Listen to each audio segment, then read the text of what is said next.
In this lesson, we'll look at how to build the screens that we set up in the previous modules. We already have the navigation for the app and we have put in some placeholder screens. So how do we go about building those screens? Should we just start them individually? Let's say we have a team of 5 to 10 people working.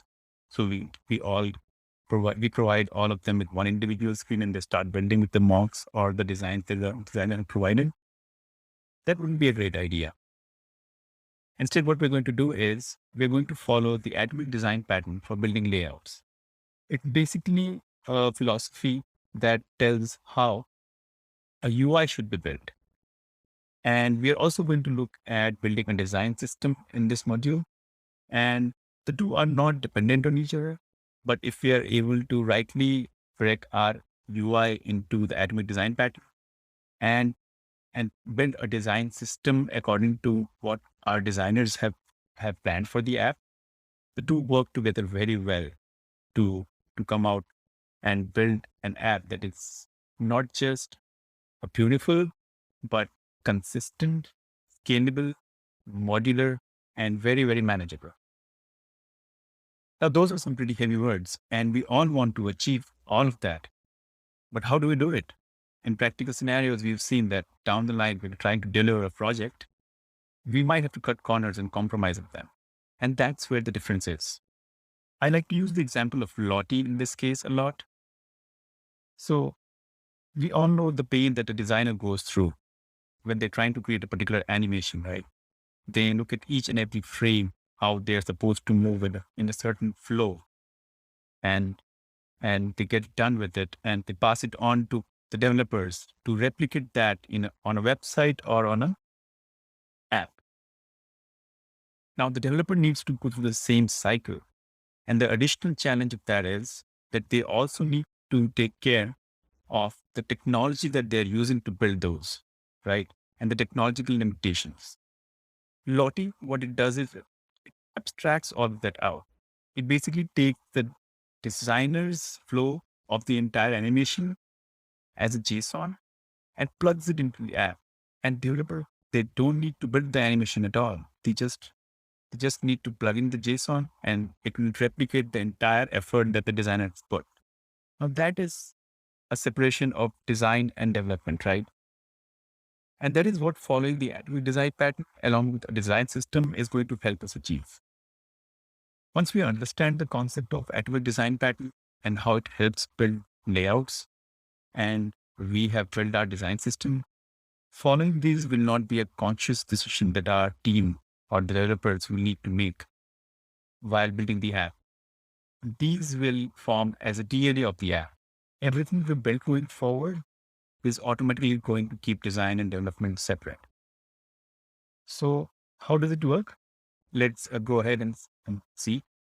Before we start, atomic design pattern was developed by Brad Frost and Dave Olson. It derives its name from atoms, the most basic building blocks of anything in the entire universe. So that's how it goes. Let's say that we have a hydrogen atom and it combines with the oxygen atom. There are different type of atoms and they combine to form molecules, and molecule could be water. And then those molecules combine together to form more complex organisms like human beings or animals or birds. So that's how they visualize building a layout.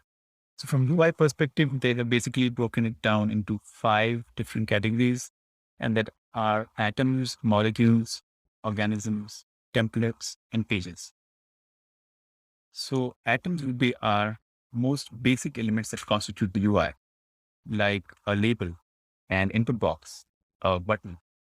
These can be the most native elements provided by a browser, by the video tag and the input box, and similarly on native platforms. Next would be our molecules. So multiple atoms come together to form a UI element that's called a molecule. It can be, examples can be a search input or a form. So like we can see here, we have a label, an input box, and a button coming together to form a sort of a search molecule. Next would be organisms. Now these are more complex elements, as in we can combine atoms and molecules together to form an organism. Now, an organism would deliver a feature on its own, as in what we see right now is probably a hidden organism, and it provides a placeholder for logo. We have a navigation list and also the search format for. Other examples of organisms would be almost anything that we call a component generally on UI today, like a product carousel, a section to show the marketing banners, an FYI section for products, a review section. All of these individually will combine a lot of atoms and molecules to deliver one particular functionality, and they would form the organisms.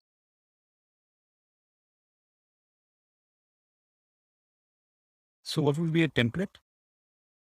Template is basically the underlying structure of any page. So like for example, what we have here is, let's say, a homepage template. And what it does is it brings together different objects like molecules and organisms mostly to form an underlying structure of how the entire page is going to look without the actual images and text that's going to appear. So what this does is it allows us to visualize how these different components are going to look and function together in the context of an entire view or a screen or a page. And it will also prove how these parts add up together to create that experience. So let's look at a more real example, and it's again from the same article, and I think it's a brilliant one. So it's basically a breakdown of the Instagram app into these different components. Let's go through that. So for atoms, what do we have for atoms? For atoms, we have the icons, text elements, the two images, the avatar image and the primary image. And if you look at it, they can't be broken down further into any more elements, right? So they form like atoms and constitute to build the molecules and organelles for the page. So the molecule would be the navigation header and the user information section. Like we have an avatar icon, the handle name, and probably when the person was last seen or posted this particular image. Then we have simple image. We have few actionable buttons. So this again can be like a button or an action molecule or an organism. Then we have some information and some comments. So these are all the different molecules. So when we combine these molecules, we get organisms. So like we see here, so this particular card that brings forward the entire functionality of a particular post on Instagram with all the information, the user information, what the user posted, what was the interaction level, the number of likes, comments, and what were the comments. This whole thing forms the organism. Now, if you put all of this together without the actual content, we get the template for the entire page. And when we plug in the data, what we get is the actual page that the user sees, the user experience of the entire app with the icons, the user handle, the actual image, the interaction, everything.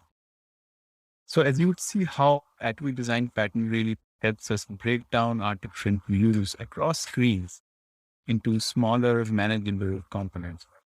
And they are basically defined as atoms, molecules, and organisms. And these come together to form templates. And templates are mostly at the page level, like we would have a homepage template, a product detail template, a cart page template, and checkout template. And then when we plug in actual data, what we get are our views of pages. So let's also look at that from from the perspective of the app that we're going to build. Before you go ahead with this particular video, I would recommend that you pause it right now and try to do the same exercise of breaking this particular UI into those 5 components. So go ahead and do that and play the video once again, and we'll go through it. Okay. So let's first look at atoms. So probably the icons and the buttons and the text box here not the icon, but just the text box, how it's rounded and then the background color. These can be atoms. These icons can also be atoms. And similarly, the headings, the stylings for that, it will be part of the design system, which we'll look at in the coming modules. All of this can be atoms. This search box can become a molecule, as it also has an icon. And clicking the icon, we probably have some kind of an action. Either we search over here or we take the user to a different screen. And similarly, we have a lot of different molecules. We have the navigation molecule over here. Then this is more complex. So it has icons, and this whole thing can be a molecule or that constitutes an icon, a text, and a click of action. And this entire thing can be a category organism. Similarly, we have a organism over here with an organism of a product card, and it's, as you can see, between the two views. So this is probably a listing view and this a landing phase, some sort of a home page. So it's used across the screens. And if we could just visualize the whole thing without these icons and these images, that would be our template. So our template is basically a search box with a sort of a scanner, a camera icon. So we can click anything and search for it. A category widget, right? Then we have our best-selling items and so forth. So at the start of this particular video, I talked about building an app that is consistent, modular, scalable, and manageable, right? And going through this process of understanding the concept of atomic design pattern, I think we should now be able to visualize how we'll achieve that. Atoms should help us achieve consistency. We'll be reusing labels and paragraph text and text boxes, across the views. Molecules and organisms will help us bring modularity and again, consistency. In terms of scalability, what we need to do is when we scale this app into different views, we try to reuse based on what we have. And if we need to build something new, we start from the same journey. We start the same journey. We basically try to define things as atoms and introduce them into our current set of different atoms, molecules, and organisms. And in terms of manageability, whenever we need to change something in the app, let's say the design or the colors, or let's say the entire product component, we go and revisit what we have and change them at a more granular level. So by following this particular process, which I like to call storyboarding, what we have done is we basically can now have a thorough understanding of our entire apps. We already saw what screens we need to build. Now we know the components that we need to build, how we would break them down into more manageable pieces, and how these different components come together to build our layouts or views. We also know what needs to be built first. We'll start with atoms. And then once we're done with those, we'll move on to building our molecules, and then finally to more complex and fully featured developing organisms. What this process also helps us achieve is that, let's say that we have common header across the views.